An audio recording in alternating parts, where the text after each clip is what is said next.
So I was recently a guest on the Sweat Success podcast with Michael Benso, and I thought it was one of the better conversations I've had. He did such a great job interviewing, and we talked a lot about marketing gyms, building teams within gyms, and really how to build a successful gym. And so I had to share that episode with you here so that you can have it on the Behind Gym Doors podcast as well. Enjoy. If you've ever sat across from a team member and ever thought to yourself, I don't get it. Or maybe you've launched the perfect campaign, followed the playbook to the letter, and still fell short. This episode is the one that you didn't know that you needed. Today, I sit down with someone who's evolved right alongside this industry. Mike Arce, yes, the marketing mastermind behind Loud Rumor. But this version of Mike, he's no longer just teaching marketing. He's teaching something a little deeper, something that most gym owners, leaders, and entrepreneurs tend to overlook. This isn't about better ads this time or closing tactics. This is about the standard. The standard you set, the standard your team follows, and ultimately, the standard that determines whether you scale or you stall. In this episode, we break down why great marketing fails without great people, how NLP is not a manipulation tool or tactic, but rather it's used for clarity, and why the dream team of your gym still needs a playbook for culture and execution. And yes, we also unpack what happens when your employees ask for raises, why promotions should never be based on time served, and how to structure your team so the right people are in the right seats, doing the right things the right way. But what hit me most is this. It's not about what you do, it's who you become. Mike drops wisdom on leadership, on building culture that self-corrects, and how to create standards so clear, so contagious, that they ripple through your team, even when you're not in the room. This one is real, it's raw, and will absolutely reframe the way that you lead. Let's get into it.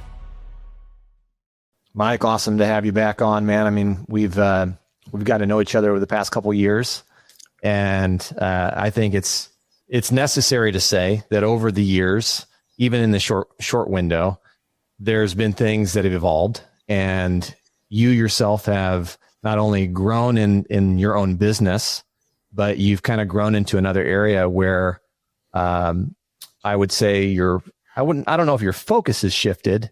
But I think your message has evolved on the way that you present information to, gym owners. And so, I would say that focus has been more on like personal standards in leadership. And in the past, it was more kind of like marketing focused and how to generate more traffic in your gym. So tell me kind of like why that shift. I mean, I have my own like personal stories on like maybe how things have evolved in my own career path and how maybe that shift has also happened with me. But for you, you've gone from this, marketing wizard and focused on gyms to help them grow and get really big and generate more traffic and revenue, to now kind of focusing and narrowing down on the standards in the team. So why that shift? What happened? I wouldn't call it a shift as much as I'd call it an addition. So if you take the 1992 Olympic Dream Team, the men's basketball team, that was with like Jordan and Larry Bird and Magic Johnson. Those guys were like amazing. They all got together and they lost to a college team the first time they played together. I don't know if you heard that story, but they lost to a college team the first time they played together.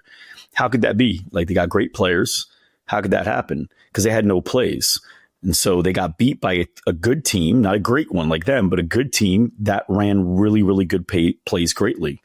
So what we learned is you kind of need both. So we were giving people really, really great plays.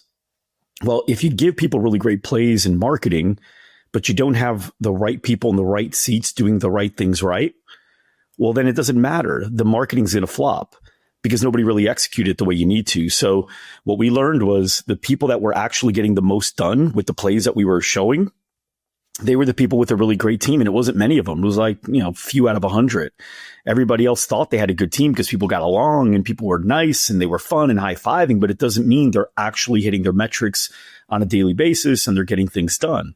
So yeah, I wouldn't say it was a shift. It was a way to enhance the main, what I think marketing is. I still think marketing is the most important element in a business. People don't like your product if they don't know about your product. The product's not properly priced. It's not going to be purchased. But how do you get those things in motion the right way fast if you don't have really good people doing the right things? When you started years ago, I mean, this is like going from trainer to kind of starting your own business. What was that, 2009? Somewhere around there. So trainer, it was 2000. No. When you started GSD. Oh, Loud Rumor, it was 2009. Okay. So around that time, you were kind of getting in the marketing space. And recently, yesterday or the day before, I read something from someone who published. They're in our world. They're in our space, and they were talking about how you don't need really the sales tactic or the free version or NLP to try and persuade or convince someone to buy. And they gave an example. I think the example was good. Because they're talking about how you sell and how you market to consumers.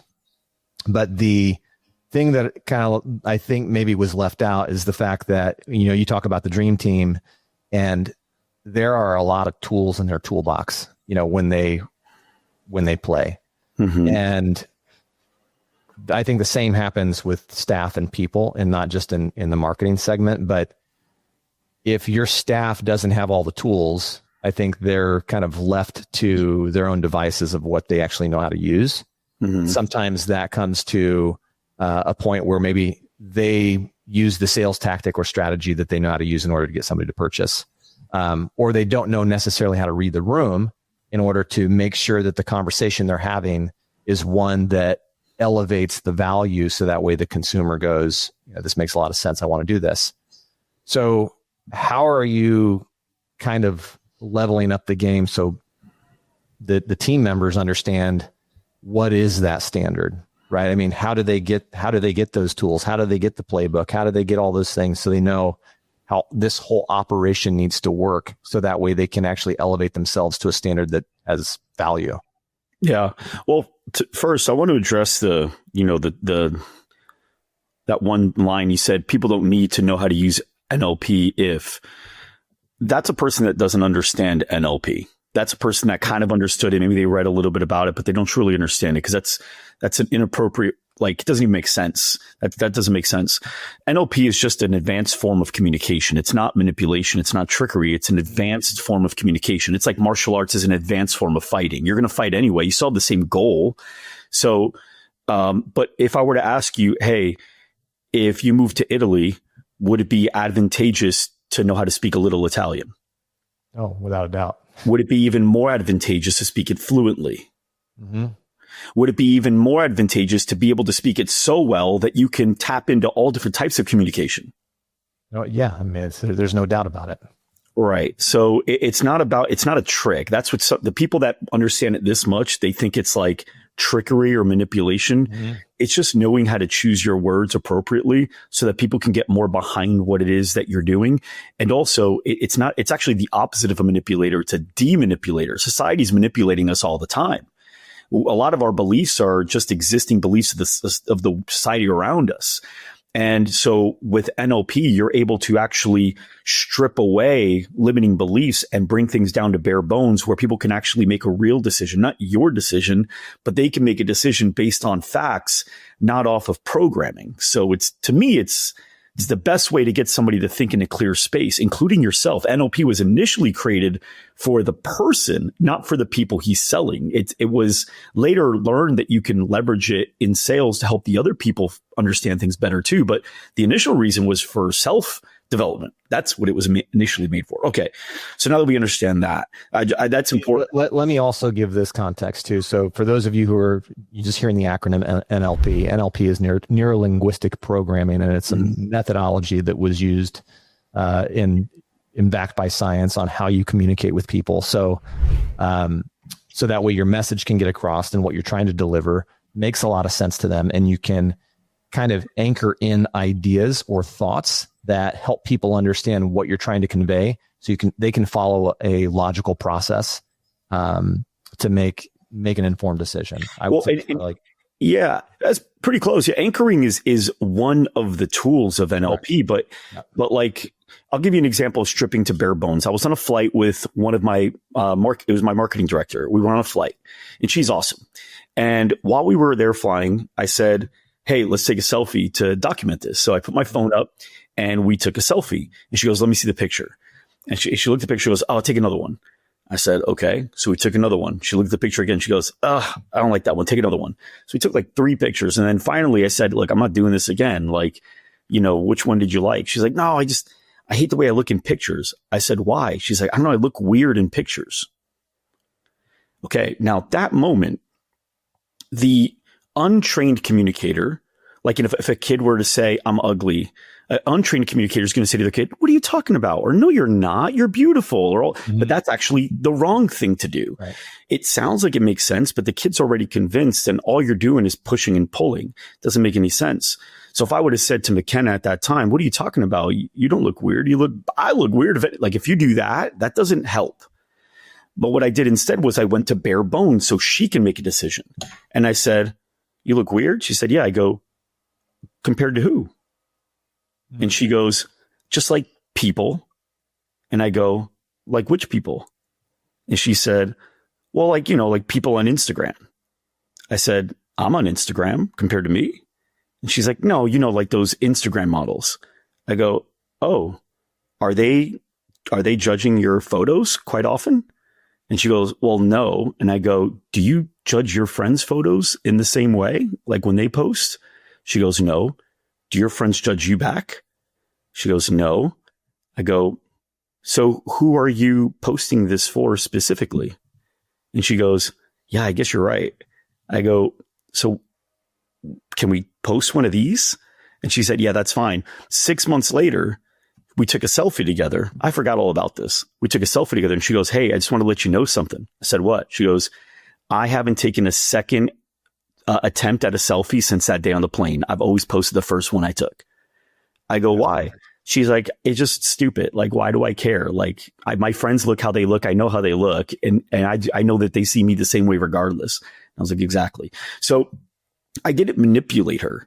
I stripped away society's, like that's what everyone's doing, right? When I say everyone's a general statement, but a lot of people are taking 2, 3, 4 because they feel like that wasn't the best lighting or their angle or whatever. But in reality, like if I took 5 pictures, you would see me the same way you see me always. Not one of them is going to look better or worse, right? So anyway, to me, NLP is a way to strip manipulators to allow you to see things as they truly are so that you can make a real decision on your own that makes a lot more sense. So that's why I like NLP. And when you do that with your clients and sales, because the truth is there's this line that says people love to buy, but they hate to be sold. I don't think that's true. I think people don't like to be controlled. Yeah. And so when you buy something, if I go on Amazon, I'm in control, right? I made this decision. But when you're selling me, but it feels like you're making me like something I don't like, then I feel like I'm being controlled. I don't like that. But if you're selling me something, but you're doing it in a way where you're giving me some options on how to think or, like helping me, you're almost my buying assistant. Well, then I don't mind it. I've been sold before where I recommended the salesperson specifically to other people because I thought he was really good. So I think people just don't like to be controlled. And NLP is not a way to control people. It's a way to remove all the things that are already controlling you so you can make a real decision. So I bring that up, and I'm glad you landed on that. I bring that up because when it comes to standards in a business and the way that you expect your staff to do certain things, I think if you as the leader, you're teaching a model or you're teaching something or it comes off the wrong way, or you don't teach it the right way, or you don't give them all the tools, then again, they go back to their own devices and they're left with whatever it is that they know how to do. And the information can be understood that I'm closing the door, I'm locking this person in here, I'm going to manipulate them until they buy because I got to hit a target. And this all started, like this thought of me having this conversation with you all started from a message that I had read about someone in our industry explaining that that's not what we should be doing. And I think on the other side, there's plenty of people that I've sat with and sold personal training to, and they come back to me years later and say, had you not sat down with me and walked me through this, I wouldn't have purchased. And usually they're like the first time knowers, like I don't know if I can afford that type of thing. And once you go through the process and work with them and they realize that it's a decision that they're taking, and yes, you have to use logic with them. So that way they can look at the situation from a different angle and not the lens that they initially saw it as. Mm-hmm. And then they see the value and then they make the purchase. But yeah, it may take some time to walk them through that, much like your example with your marketing director who's with you, mm-hmm. Walking her through that process. And 6 months later, she comes back to you and she goes, you know what? I never second guess it, right? I just take the photo and go. Yeah. And it's because you were able to help her overcome a block that she had, an emotional block. And I think that's the same thing with individuals who come into a gym when they're looking for that support or that solution. If they don't have someone there to help them overcome whatever emotional block they have, then yeah, they are going to walk out and they are going to leave. And you did them a disservice without understanding some of these other tools and sets. So how do you set those standards within the business so that way your team has the right set of tools? Yeah, well, one of them is, and not to make this an NLP conversation, because it's not supposed to be that necessarily, but it is to communicate effectively to my team and to teach the gym owners we work with and the businesses we work with outside of the gym space as well, to teach them how to communicate with their team. And I don't ever see it as like I use NLP on my team. That's like a person that's been training in martial arts for 20 years, right, that when somebody goes to punch him and he goes like that and he blocks it, he goes, I used Muay Thai. You didn't use Muay Thai. You just blocked it. That's how you block now. That's your instinct. Mm-hmm. Same thing here. You'll notice throughout this entire episode, no matter how fast I talk, I won't say words like try, for example. That won't come out of my mouth unless intentional like that. Even when I read, I convert the word in real time. But I don't think of it like I used NLP right there. It's just that's the way I communicate. But anyway, going back to it, you want to communicate to your team and the businesses that are listening in. You want to communicate to your team. And to me, the best way to do it is through storytelling. And if you can make it storytelling where you're doing what I remember I learned this from a friend of mine named Jeremy Miner. I don't know if you ever heard of Jeremy Miner before. But he calls it reality stacking. And so I didn't even know there was a name for it, but I've been doing it for years. It was kind of cool to learn there was a name for it. Maybe he made it up, but it's where you're telling a story, whether it's your story, someone else's story, for the purpose of the audience seeing themselves in the story and being able to reframe a certain reality that they have. Mm. So an example of a reality that some people have is selling is manipulating, or selling feels icky, or people don't like to be sold, or people don't like salespeople, stuff like that, right? Well, there's a bad stigma on the word salesperson or salespeople. And I get it, right? Because most people aren't appropriately trained. So people are doing things poorly, and therefore it's not fun to watch or be involved in, right? Just like if you went to, watch an untrained fighter fight, it's kind of like ugly looking, and it's, so you don't want to be involved in that. It's weird, but watching a person who really knows how to fight, it's an art, and, things can get done. And I think the same thing goes with sales. With sales, it's communicating, but I'll give you an example of how I communicated to my team through a story, and it was in real time and it was real. So at GSDCon, one of our conferences, towards the end of the event, we had one woman come up to one of our team members and shared, while she was doing her best to keep it together, how Loud Rumors really helped her, how our companies really helped her. And he said, oh, that's great. And she goes, no, that's not why I'm having a hard time saying what I'm saying. And she said, I was on the verge of doing something pretty dark, and I was very scared of that I might actually do it, because I was very serious about it. And I just didn't feel worthy. I didn't feel good enough. I felt like nothing I did ever worked. I was just in the way. And you guys helped me so much that I feel empowered. I'm looking at how many other businesses can I open. I'm just so excited right now. And I just want to thank you. So Tanner came back and told that to me in normal communication. Well, I took that story and I refined it. And then I got the whole team together and I said, hey guys, I want to share a story with you real quick, but I'm going to have Tanner tell it to you. So Tanner told the story just like he told me. And then I said, guys, how many people have we signed up? They said the number. We're like, all right, great. We count those, but have we ever counted how many people we didn't? How many people have we lost? Did anybody know that number? Nobody knew. And I said, but here's the thing. What if we didn't sell this person? What would have happened to her? What could have happened to her? Everybody's head went down. Everyone felt that.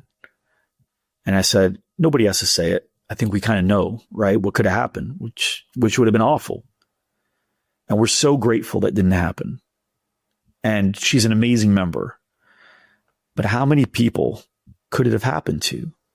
Maybe only one, maybe none. But is it fair to assume that if it would have happened to her, if we didn't do a good job in the sales process, that it would have happened to others? They all nodded. I said, whatever we did that day in that sales process, whatever we did, we were able to get her to the point where she said, all right, I'll do it. That was so important. That was so important, guys.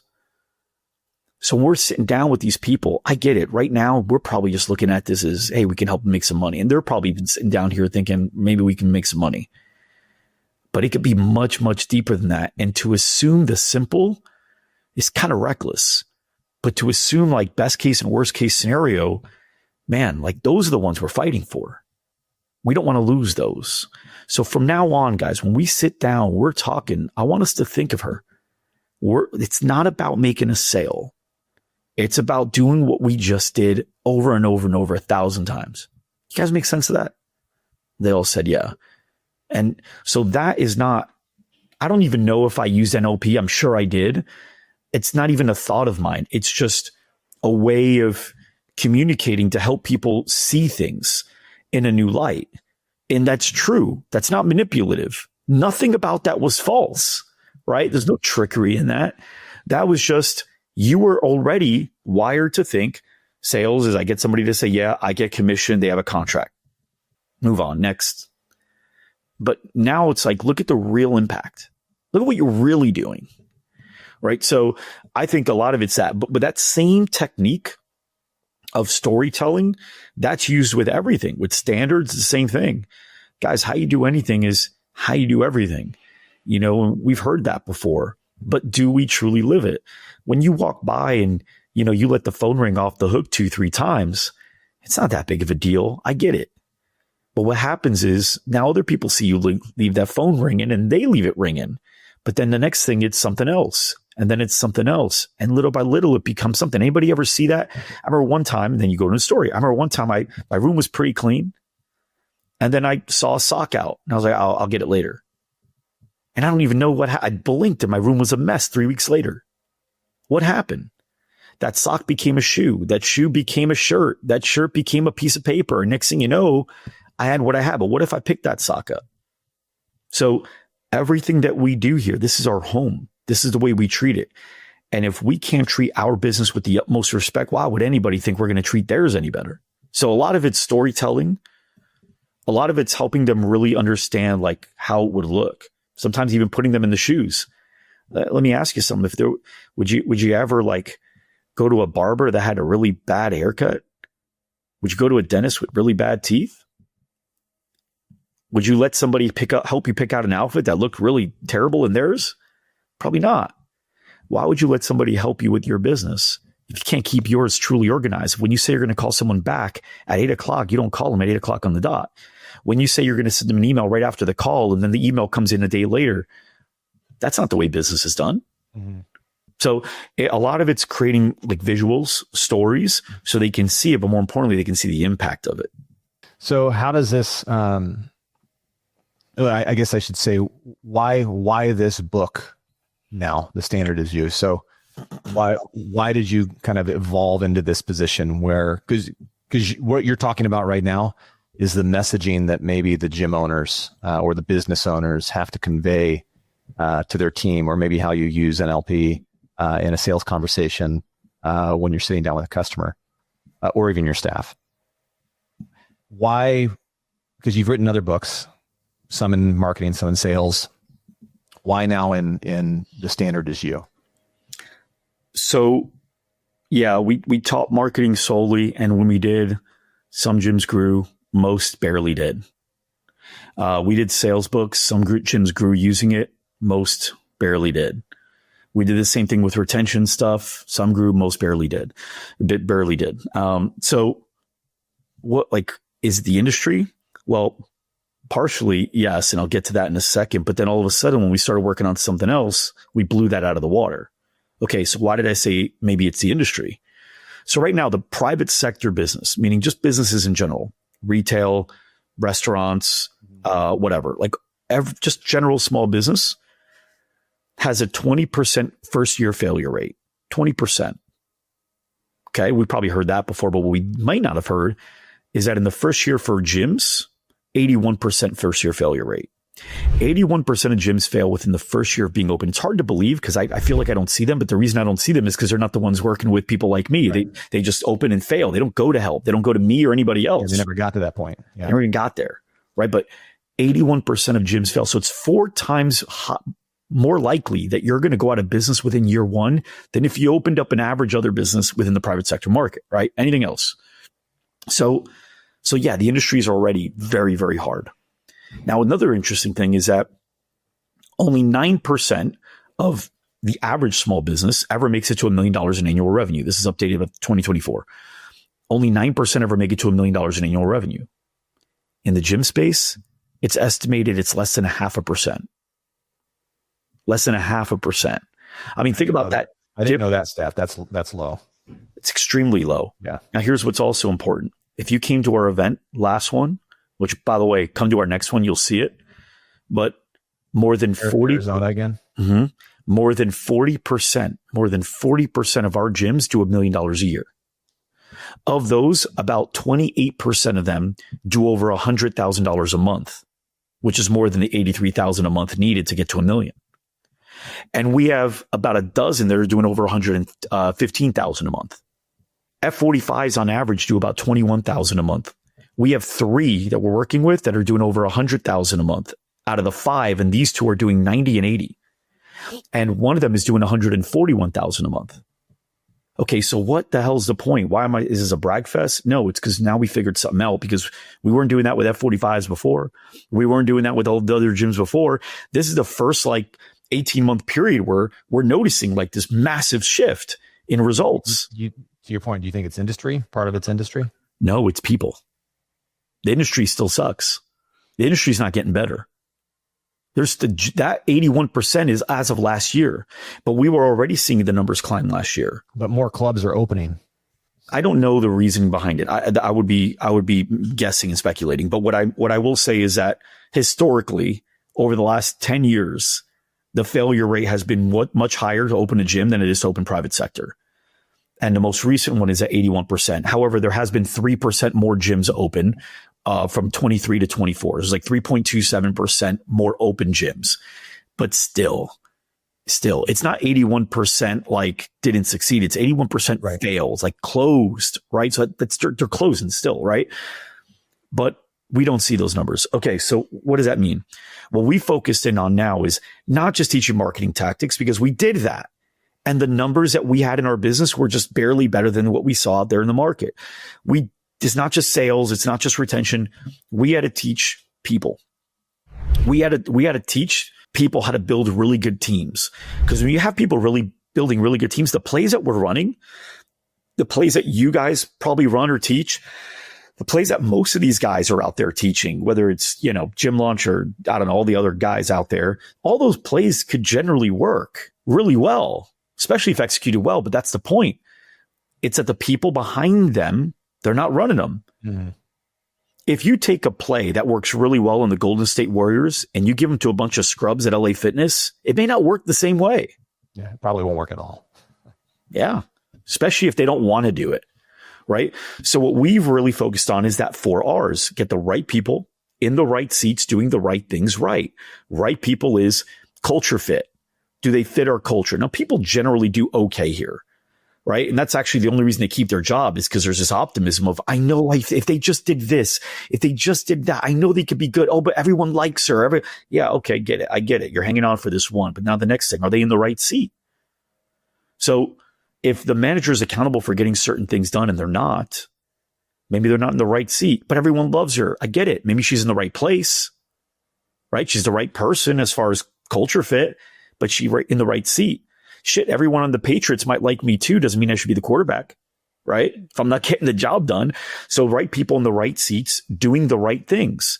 Well, what do the right things mean? It means working on the stuff that actually will move things forward. With marketing, everybody really focuses on advertising it. A lot of people, when you ask this question, if you were to survey 100 people in your next event or next time you're doing a survey, ask them, what's the difference between marketing, promoting, and advertising? A lot of people will struggle with that. They see it as the same thing. But in reality, advertising is a component of promoting. Promoting is a component of marketing. It's one of the 4 P's, but there's 3 other P's. There's product, there's place, and then there's price. So these are 3 other things that are part of the marketing section, and everyone just focuses on the promoting part. But even within advertising, there's a bunch of other stuff. So I say all that to say, if you want to grow, which most gyms need to, that's why they're failing, right? They don't have enough revenue to beat out the expenses. If you want to increase revenue, well, there's only one metric. Marketing's only metric. Marketing, the only thing that matters is increasing revenue. That's its only job. And people will listen to this and say, oh no, it's to get more leads. Well, the only reason you want more leads is because it'll increase your likelihood to get more customers, and that'll mean more revenue. Oh, but it's for brand awareness or word of mouth. The only reason you want that is because it'll help you get more leads. That helps you get more customers. That helps you get more revenue. It all leads down to revenue. If I worked for you as your marketing guy and you said, man, you're in charge of marketing, and I increased revenue by 10x in 3 months, and you said, what'd you do? Did you run an ad? I say, no. Did you do a referral campaign? No. Did you do any type of advertising or promoting? No, none. Would you fire me? Not at all. Why not? I didn't generate any leads. I 10x your revenue, but I didn't generate any leads. Why would you fire me as your marketing director? Because I did my job. Vice versa. What if I got you 1,000 leads and revenue didn't go up? You start looking around, right? Maybe you're not the guy. You start looking to see what else could be it.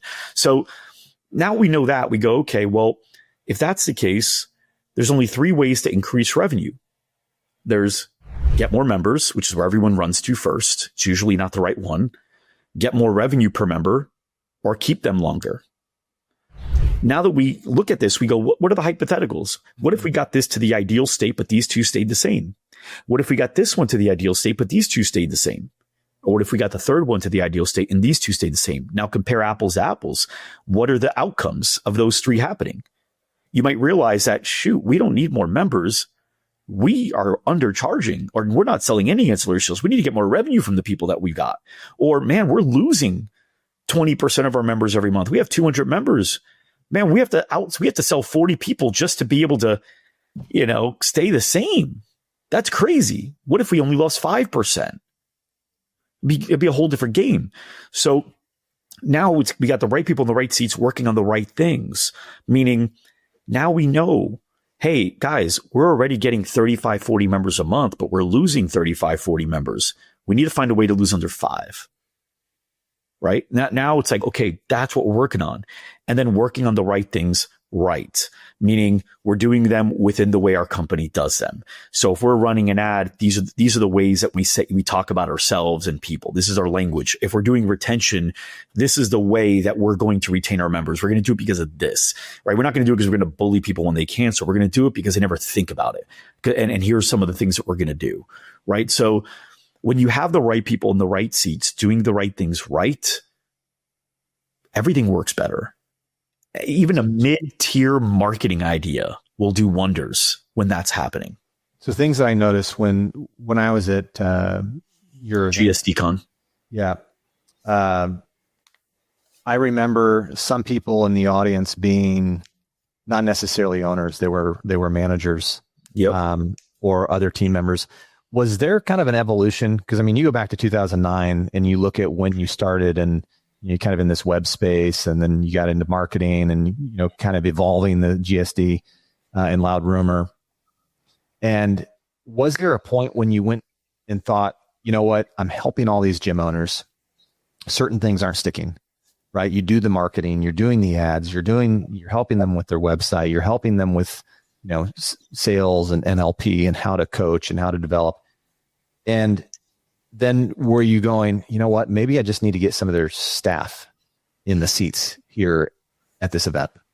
Because if I do that, maybe they will learn too, because maybe they're not coaching their own team members the same way that they're getting coached from me. Was that kind of the evolution? And then you go, you know what, maybe I need to write a book about this. Yeah. So the evolution was a couple people brought them. They asked if they could bring, like a couple of the owners asked if they could bring their managers. And I said, yeah. And then it wasn't so much that we taught them what to do. It was something else. So are you the type of person that would cliff jump into water? I don't know if you are or not. Like, would you jump off a normal cliff into water? Yeah. You would, right? Relatively. Yeah. I have a low risk tolerance. Okay. Let's say it's even just a little cliff, something that you would find okay. Now, you get to the edge of the cliff, you see water at the bottom, but nobody is on the cliff and nobody's in the water. What's the probability of you jumping in? You don't see anybody else doing it. I'd probably go down and then check and see if there were rocks in the way that I might hit. Yeah. So now what if you walked up to that same cliff and there was a line of wet people waiting to jump off again because they've already been doing it all day? Would you do the same thing? Yeah. So now your confidence is high because you see other people doing it, right? Mm-hmm. Well, what we learned was when people are coming with their team, the goals that seemed unreasonable all of a sudden seem small. You take a gym where, the owner is asking the employee to get at least 2 referrals a day and they think they're out of their mind. I mean, how are you going to get, that's impossible to get 2 referrals a day. That means we got to get 60 a month. And then you go to a conference and you meet 2 or 3 managers that for them normal is 100 a week. Your whole game, you were complaining about 14 being unreasonable. The whole belief system is shifted. There's this really cool story of the 2008 Olympic team, men's basketball, same thing. And they were, I think, in Paris. And it was our first night there. They all went out. And they got back around 4 or 5 in the morning. And as they're walking into the hotel, they see Kobe Bryant ready to go work out. It's like 4 in the morning. And it's LeBron James, Dwayne Wade, Dwight Howard, all those guys. And they're like, where are you going? He goes, I'm going to the gym. I got work to do. Now, these guys are just coming back from the club to go to sleep. They get in the elevator, said everyone was quiet. They just looked at each other. And then they realized there's levels to this. From that day on, everyone was on Kobe's schedule.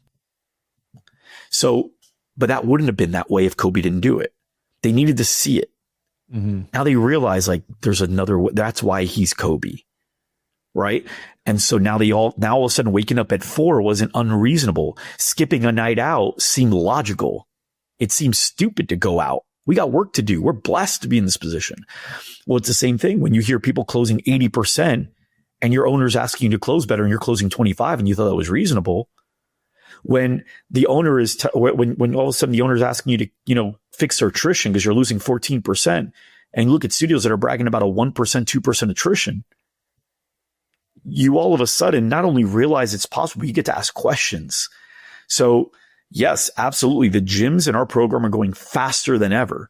But the main reason they're going faster than ever is because I provided a bunch of cliffs with a bunch of wet people lined up. And now all the things that were already there, the cliff was always there. It was always there. Cliff representing the marketing idea, the sales idea, the play, whatever. The cliffs aren't changed. The difference is I provided a line of wet people for people to have more confidence and excitement to execute. Mm-hmm. The belief is there. So 100%. And the standards automatically raised, just like it did with Kobe. Kobe didn't tell them you must. They just realized they saw themselves differently. They want to be that they saw how cool it looked. When that manager goes, oh yeah, we get about 100 referrals a week. They looked at this person like, holy shit, who are you? You want to be that person. No one has to tell you to. You just want to become it. You start taking actions, right? And then the cool thing is it's not isolated to just referrals. That type of behavior will shift other things outside of just that one. Everything gets better. So you're using sports analogies, and I'll give you one here. So I've always said that not everybody is a coach. Not every player can be a coach, and not every coach can be a player. And we've seen this in all sports across the board. So even some coaches have never played the sport, but they've coached it their entire life. So you look at that and you're talking about placing people in the right seat. And I think that comes down to a coach or a business owner having the ability to have the vision to identify where that person needs to sit. And sometimes that person thinks they need to sit over there, but then all of a sudden the coach says you need to sit over there, and we don't know which one might be right. So that can just like crumble a business in itself, right? Because if you don't have them in the right seat, then you're in trouble. But also if you don't have the business owner to be able to identify who needs to be playing those positions, you're also going to lose the game. So how do you teach that? How do you help business owners understand what seat each person in your business needs to sit in? Well, I think first is by, again, storytelling. But I'll tell you right now, for me, this is an example of one that my team, my members have heard me say. You don't want me to come in and be the CEO of your gym. I wouldn't make your gym better. I wouldn't run your gym better than you. That's not me. I'm not a player. I'm a coach. I've helped a lot of gyms become incredible players. To your point, yeah, some players have been coaches, some coaches have been players, but here's an interesting fact for you to add to that statement. There is no such Hall of Fame player that went on to become a Hall of Fame coach. Mm-hmm. There are Hall of Fame players that became coaches. There are Hall of Fame coaches that once played, but nobody was Hall of Fame status in both. Not one. Mm-hmm. Bill Belichick didn't even play football in college. He played lacrosse. Popovich didn't play. He played in the Navy or something like that. He didn't play in the NBA. Right? So Mike Tyson's coach, Customato, you wouldn't know his name if it wasn't Mike Tyson. Tiger Woods was his dad. So the point is, you're either a coach or you're a player. Number one, identifying that. So when I tell the group, hey, I wouldn't be a good gym owner for you guys. If you wanted me to come over as a gym owner, even if you paid me more, it would end up costing you more. I wouldn't make it as great as you think. Doesn't mean I don't have the tools to do it. It just means that what gives me energy, that makes me pull to do certain things consistently at a high level day in and day out without getting tired, doesn't align with the needs of the job. Mm-hmm. I wouldn't do the job well. I would find a way to get distracted, or I would procrastinate certain things that need to get done in order for growth to happen. And then what I do is I shift and I go, the same thing goes here. Guys, some of your people, they could be great coaches. They could be, but it doesn't mean they will. Just because they have the tools doesn't mean they have the energy and the excitement to do all the things around just teaching the class. Same thing with the manager, same thing with a salesperson or a front desk person. It's important that you understand the matrix of the can, the can't, the will, and the won't. Some people can, but they won't. That's me with running a gym. I can do these things that would make it successful. I just won't. I'll do it for about 100 days and I get bored with it. Next thing you know, I've started doing other things that are more interesting to me. So what do? You ask this is the philosophy that I use when I'm working with athletes, like football, because I help coach youth athletes programs. And usually I'll just ask the kids, because they want to have fun. Where do you want to play? What position do you like? And I'll let them try out a few things and find out where they find happiness or joy. Do you feel like that kind of on a very, basic level, you could use that same way of identifying maybe the right team members for the right seats? Well, you got to start with the functions first. So the first thing you want to do is you want to build what we call a who what chart. That's one of the tools that we have. So who is doing what?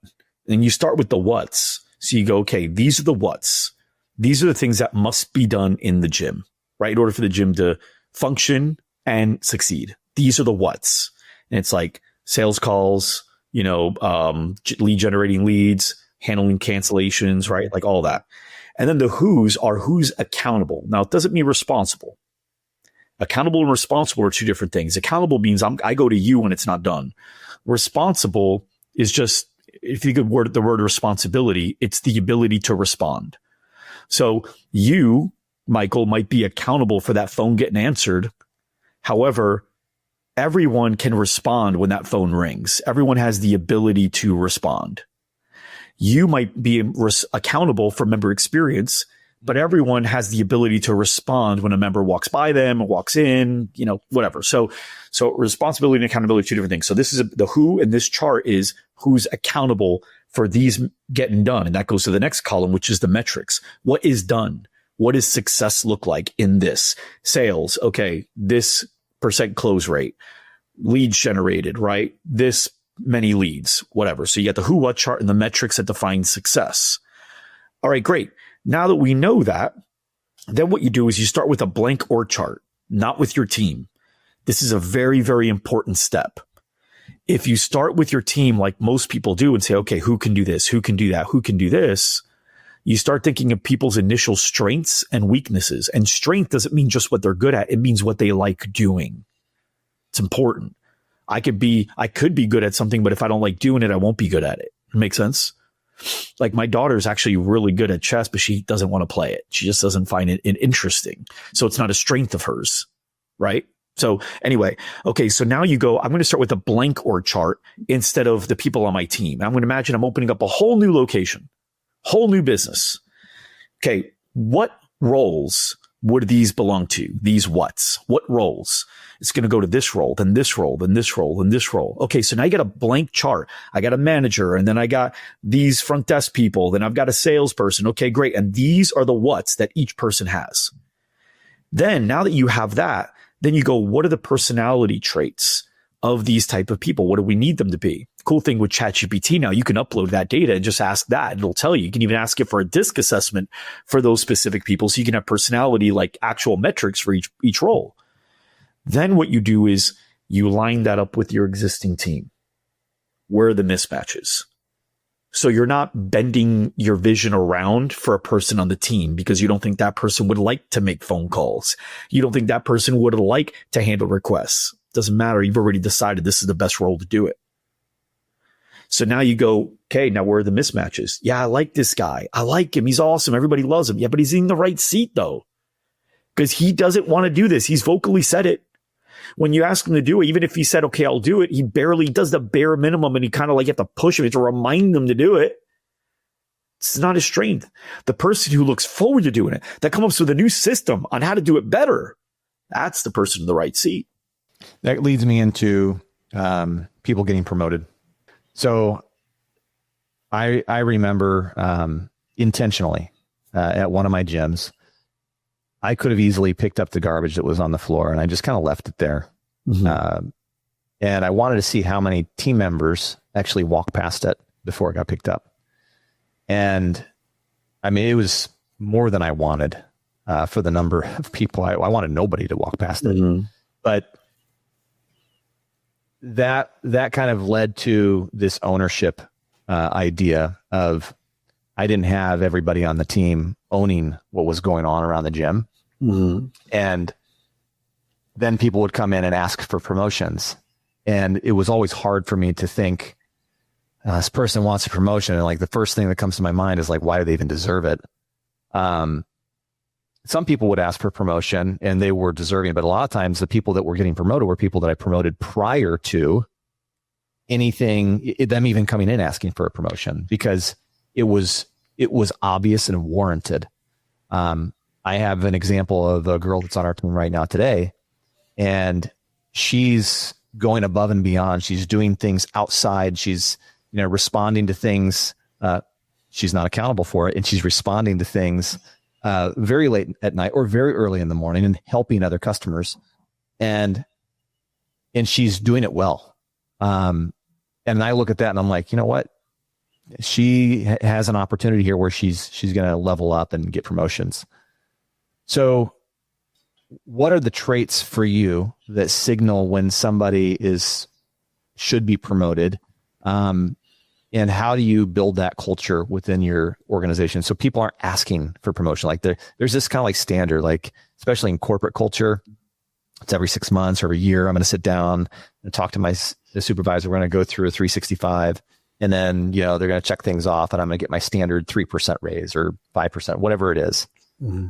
How do you control that so the culture isn't that? Are we talking promotions or raises? Those are two different things. Sometimes both. Okay. So they're different in how you handle them individually. Sometimes a promotion doesn't necessarily mean a raise, but most often it does. And very often a raise doesn't necessarily mean a promotion, right? So we'll start with the raise because that's the easy one. If you don't have it already, there should be a system within your business where people know how they can earn more money. It's never tied to time. It's tied to outcome.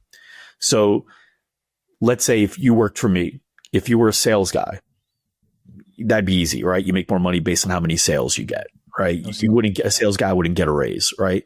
If you're a marketing guy, I would say, hey, listen, here's how many leads need to be earned for me to justify your pay, right? So for example, let's say I've decided, there's another thing. I don't think people work backwards. I think they just kind of go by market, right? But you want to be able to understand what you want out of it. So for example, let's say I've determined that for me, a $150 cost per lead is worth it for me, because by the time I get that lead booked, showed, closed, and the average lifetime value for me is about 40, 50,000, depending on the product they buy, right? So average about 43. So I go, okay, I can afford to acquire a customer for about $4,000. Not that I do, we were about 2,500, but what that means is $150 per lead based on everything else. That's what I need to generate. Okay, great. So let's say you come in and your job for me is to generate leads. That's the main reason I hired you. I want you to generate leads for me. You're one of my lead gen people, right? That's your main role. I go, great. So here's the deal. Your number one metric is lead gen. And I'm paying you $75,000 a year, right? Now, in my head, I know that you have to add about 15 to 18% of that for benefits and taxes. So that's $86,250 a year is what that person costs me. Divided by 12 months means it costs me about $7,187 a month, $7,187. Divide that by 150. I know that they need to generate me at least 47 leads a month, 48 because it's 47.9. So your quota for me is 50 leads. That's your quota. That must be hit. Quota is a required result. Goal is a desired result. They're two different words. A lot of people use those synonymously.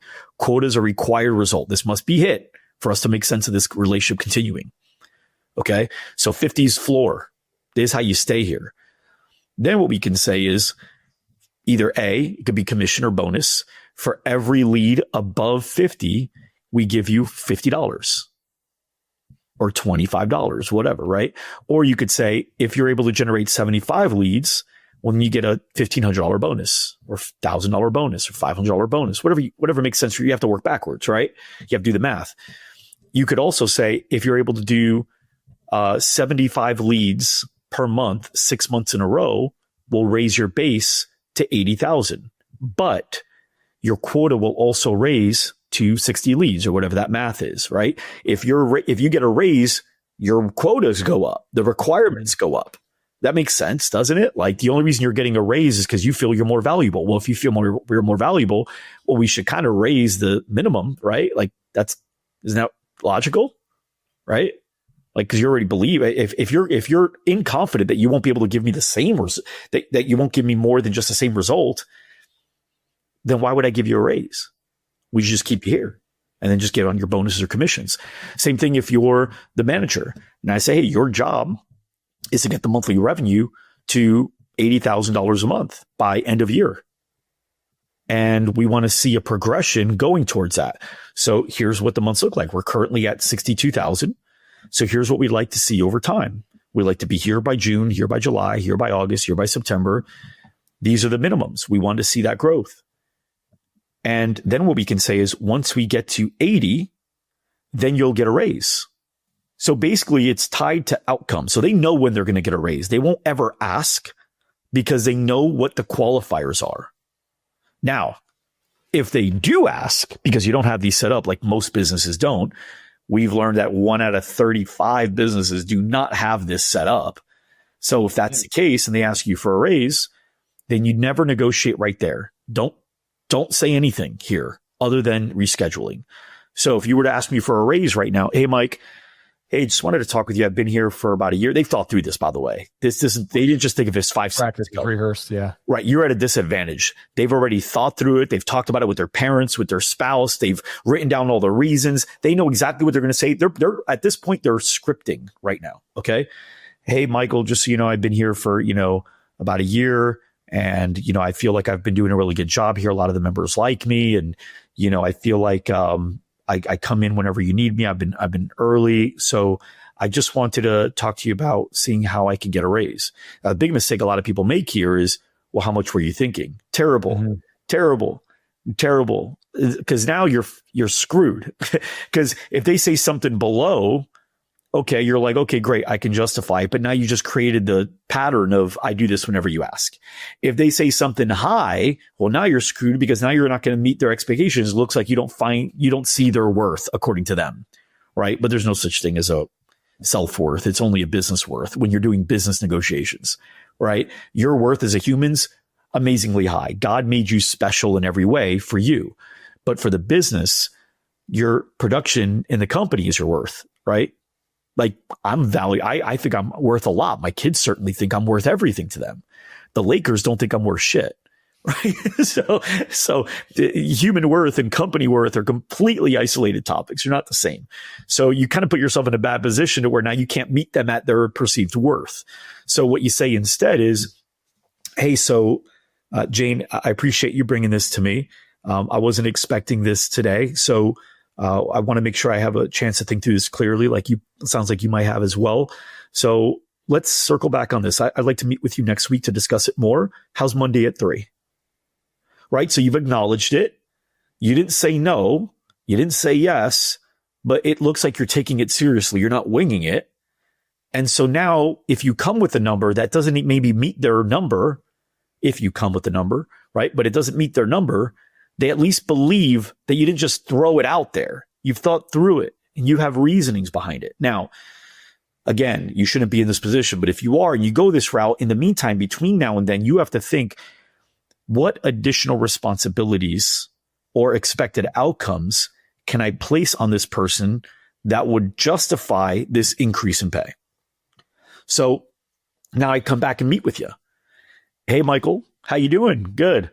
Hey, so thank you so much for giving me, the time to kind of think through this. Truthfully, I should have probably had this conversation with you sooner, so when you would earn more money. And that's actually something that I'm currently building so that everyone in the team really knows at what point they'd be able to earn more. Because I'm sure it was a little nervous for you to come in and ask me for something like that, right? I know I would be. Yeah. So I appreciate it. I know it took a lot of guts, but I'm going to do my best to take that away in the future, and just everybody knows exactly where they stand. Okay. Yes. Awesome. So here's what I looked at. I think you are doing a really, really good job. And I actually am excited to have you on the team. And what you've proven to me is that there's a couple areas that you do very, very well, but I also feel like you get a lot of energy out of it as well. For example, like with sales, I've noticed that you're the one that really enjoys talking to members. And there's something about when you talk with them, it looks like you enjoy it. Am I wrong? Am I reading that wrong? No, I actually do like it. Yeah, I noticed that. I also noticed that when stuff kind of hits the fan, you're totally cool to come in and help clean up. If I need you, I know I can call on you. Do you feel that too, or is it just me? Yeah, I feel that too. Awesome. So there's a couple things that I could use some help with. And this is really how, I like giving raises. Normally it's not just, you don't earn income, you earn additional responsibilities. And what's tied to those additional responsibilities is more income. Does that make sense? Yeah. So I'd like to let you know, yes, you've absolutely earned some additional responsibilities here. And that would tie to more income. Would you like to hear what some of those are? Yeah. Awesome. Perfect. So here's what I'm needing help with. Number one is the schedule. I'm having a struggle. I'm having a time with it. It doesn't take me long, but it does take energy. It takes me 30 minutes or so a week, sometimes longer when stuff comes up, like people get sick. And I'd like to know if I can pass that on to you, if I could actually hire you for that one piece. Yeah, I'll take that on. Awesome. The other thing is with sales, I know that's not really something you've been doing. It's kind of like if it happens, but how would you like it if I actually assigned a quota to you, but there was some additional income along with it as well? Just maybe say yeah, maybe say no. But now I can say, great, well, here's what it would be worth to me in the business for you to take these couple things on. You say the number, and now they know this is what it's worth. But now if they don't want to do those things, but they still want to raise, they have to tell you, no, I want more money, but I don't want to do anything else. Right. They're never going to say that, because even just thinking it sounds irrational, because it is. Does that make sense? So your recommendation is for business owners when those situations come up, first of all, there's no construct of a 6-month or 12-month corporate structure where they sit down with you and you go through an analysis of what they've done. Maybe you still do. You could, but it would be tied to a metric. So for example, right. If you've kept attrition at under 5% for 12 months, or averaged a 5% or less attrition over the next 12 months, right? So it could be tied to time as well, but it's mainly tied to a metric. And then you can add a period of time where that metric needs to be hit. That makes sense. So one final question here, and wrap this up. So when you're going through all this, I mean, you wrote this book, The Standard Is You, and you yourself, do you feel like because you wrote this book, now you have to level up your game? Because now, you know, the standard is, it's kind of like, the play on the title. It's also you know, as the business owner, and the staff. But since you wrote it, you're setting the standard, right? Even for your team. Are there times where you feel like you may struggle with, because I know I do, right? There's times when I'm like, gosh, man, early in the morning, got to do the same thing, and stay consistent with it. Mm-hmm. For you, are there times when you go, okay, I got to raise the bar, or I don't feel like I hit the standard today for myself? Yeah. How do you manage that? Well, when you say I got to wake up and do the same thing, what do you mean by that? Like, what's an example? Maybe I'm super tired and my routine is, wake up, meditate, go to the gym, and I don't have the physical energy or mental energy maybe to do it. So but I know that that's part of my consistency, and that routine keeps me very consistent, and helps elevate my energy throughout the day, even if I don't want to do it in the morning. Got it. So okay. That's just one example. Yeah. Sounds good. So the question is, how do I keep that standard, or do I slip on that standard sometimes? Yeah, of course. Of course. I'm not AI, and I don't expect any of my people to be AI. By the way, this book wasn't written for the owner. It was written for the employees. Right.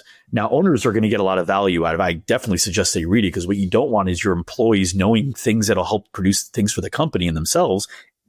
And you don't, but I'm pro-employee. So this book teaches employees how to make more money, how to love their work more, and how to build a better culture, because everybody wants to love where they work. But instead of going, where's the grass greener? It's like, how do I get my grass greener? Right. So if you want a better boss, make your boss a better boss. There's ways to do it. A lot of people don't know that. They just go look for another boss. If you want better coworkers, make your coworkers better coworkers. A lot of people don't know how to do it.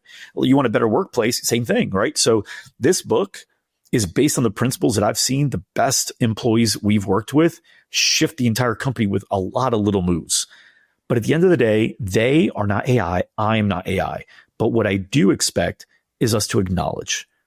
So if, let's say, I told my team I was going to be there for a meeting and I was 3 minutes late, that's below standard. They should call me out on it. And if they don't, I got to call myself out and then call them out for not calling me out. And if they call me out and I give them some bullshit or some reason, they got to call me out for that too. Have you done that before? Yeah. Has that happened? Yeah. Yeah. I just happened about a week ago. I had a meeting with my team, and my VP of ops, Patrick, he ended up sharing first I shared my feelings towards an outcome, and it wasn't a positive one. And I felt like the team was mediocre in that one effort. Mm-hmm. Now, Patrick, who leads that team, I think standing up for his team, he showed frustration. And I said, well, hold on. It's not about getting upset here. It's we're attacking the problem, not the person. And he goes, I understand, Mike. Are you telling me we can't get upset if we really want it, like we believe in something? Because I've already told him once that you can. I said, yes, you can. Fair enough. Yeah. So like we understood, like he can call me out. He's called me up. We have a word called rumble. And rumble is a trigger. A lot of people know about like, I got triggered. It's usually a bad thing. Like if you say something, I got triggered, right. But trigger just means like it immediately stops you in your tracks and it makes you think of something a certain way or feel something. You can create positive triggers. We have a positive trigger called rumble. And so what rumble means, whenever we say rumble, that means lower your swords, lower your shields. We're here to have a conversation for the benefit of the company. And this is hard. So for example, if I called you up randomly and I said, hey, Michael, and you go, yeah, and I go, hey man, I got to rumble with you. You know what that means. We created a trigger for that. What that means to you is this is an uncomfortable situation for me. I wish I wasn't in this situation. This is uncomfortable, but I'm doing it because it's what we do. It's the best thing. And if I were in a situation, I would have to do it too. So it's my job to just listen and take what he says, not defend it, not anything, and then thank him for it so he feels safe doing it in the future. And so Patrick's rumbled with me several times. I've rumbled with him. We've rumbled with each other, right? So I'll get a phone call from Patrick. Hey, Mike, I got to rumble with you. And I already know, like, all right, I fucked up somewhere, or at least in his perception, I could have done something a lot better. And it's my job to listen. And then I thank him for it. I can explain to him my reasoning, but I don't defend it. Meaning I could say like, I get what you're saying. I understand it. Just so you know, I did that because of this, but I understand how that could have come off, or I understand how that could be wrong. I'm more cognizant of it. Right. So you're leaving a legacy behind with the way that you convey information, the way that you're writing your books, the real estate that you're getting involved with, the businesses that you own. If this were kind of the last time that you were going to do a podcast or do a show or communicate out to audiences, what do you want business owners or gym owners and employees and even your future self to take away? It's not about what you do. It's about who you become. And the cool thing about humans, like we can, like athletes, you could either argue with the ref or you can know how they call the game and then leverage the rules in order to be able to get plays called on the people that you're guarding, right? And just kind of like work the refs. I think the same thing goes with life rules. There's certain things about humans that could screw us, but they could also make us great. The main one being how we've evolved as tribal. And if you think about humans, we don't run that fast compared to other animals. We don't jump that high. We don't swim. We don't fly. We don't have claws. We don't have venom. Like there's a lot of strength. Like we're pretty wimpy out there in the jungle or in the Sahara, right? Like we get destroyed. Our one advantage is we're tribal. We know how to work together and we communicate together. Well, back then what that meant was in order for us to survive, we needed to be accepted into a tribe and continue to stay accepted into a tribe. Now, the negatives to that is we have this wiring to get people to want to like us. And so on social media, it's killing us because we were never meant to be with a tribe of millions. So the probability of everybody agreeing with you or liking you or thinking you're good or whatever is impossible. We're supposed to be with 15 to 30 people. However, what that also means in evolution is we've learned how to become a product of our environment. We mirror. We become who we are around. It's a survival mechanism. Well, that means if you hang out with losers, you're going to become a loser, probability. If you hang out with winners, if you hang out with people that wake up early every day and go to the gym and hit it regardless, you're more likely to do that too. And so if I were to give anything away that I think would be like a super lesson, I give it to my kids. I say, this is probably the biggest advice I get to my kids is be very, very particular with who you spend your time with. And understand who you want to become, and then find people that have already found a way to become that, and then adopt yourself into that tribe or create your own tribe of people that are like that. Because leveraging genetics, meaning you won't have to put any effort, it'll just happen. Leveraging genetics and wiring and evolution, you will become the person that you're aiming to by being around those people. Hang out with people that say dude all the time. You'll say dude all the time, right? If that's what you want to do, trust me, you won't have to put any effort. You'll just start saying it. So be very selective and also be very dismissive. If there's certain people that are not who you want to become and you hang around with them because you feel like they're your friends and you feel like it's honorable to be friends with somebody forever, like doesn't mean you have to not be friends with them. It just means you can't put them too much in your life. They can't be too much of your time. So that would be number one. Then after that, You want to be the person that reads more, hang out with people that read, you're going to start reading. You don't need a trick to how to read more. Like, you're just going to read, right? So all those things will happen. That's good advice. And I think you looking back on this 5 or 6 years from now, you're going to go, hey, I gave pretty good advice. I hope so. All right, everyone. Mike, thanks for joining. Everyone who wants to get the book, you can find it on your website, right, Mike? You can find it on Amazon. And where else can they find it, Mike? Yeah, they could just go to thestandardisyou.com. And that's probably the main thing. And you can follow me on Instagram for a lot of just business advice, period. If you liked what we talked about today on Instagram, LinkedIn, I'm actually building out an entire process YouTube channel as well, just for general business content that would apply to all, including gyms. So stay tuned for that. Awesome. Mike, appreciate you having you on today. I wanted to get into some topics on AI. Yeah, and none. Hey, we'll have to come back on for that component, because that's another big topic. Yeah, absolutely. I had a fun time though. I will tell you, although AI is something I'm very passionate about right now, and that could be a whole other episode, I'm extremely passionate about what we talked about today. So I had a lot of fun. Awesome. Likewise, man. Appreciate it.